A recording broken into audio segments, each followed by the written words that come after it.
If you're already level 34 in Seal Emon Cross and you're not doing this content, you're actually missing out on free rewards every week.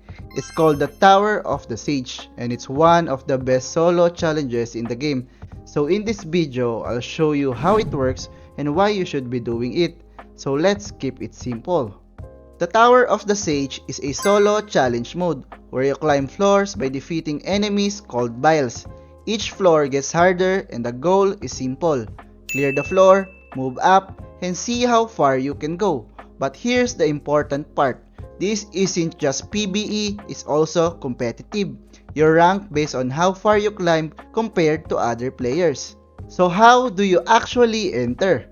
You unlock the tower at level 34 and you can access it directly from the menu. Every run is limited and each floor has a 2-hour time limit. Even if you fail or run out of time, your entry attempts is still used, so you need to make every run count. So here's something a lot of players don't notice.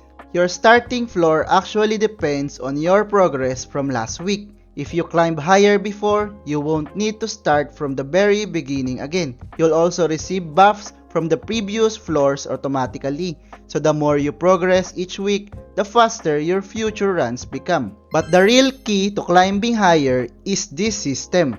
As you climb, you'll get something called Sage's Choice. This lets you pick one buff out of 3 options. Things like attack boost, defense boost, and critical rate. You only have a few seconds to decide, so you need to choose fast. There's also a lock feature where you can keep one buff for the next selection. This is where strategy comes in. Your buff choices can make or break your run.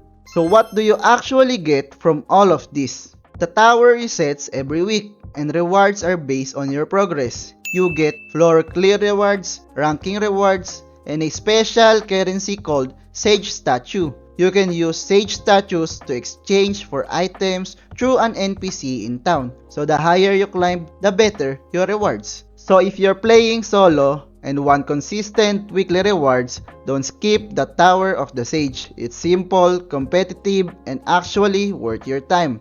If this helped you understand the system, feel free to like and subscribe, and I'll see you in the next one.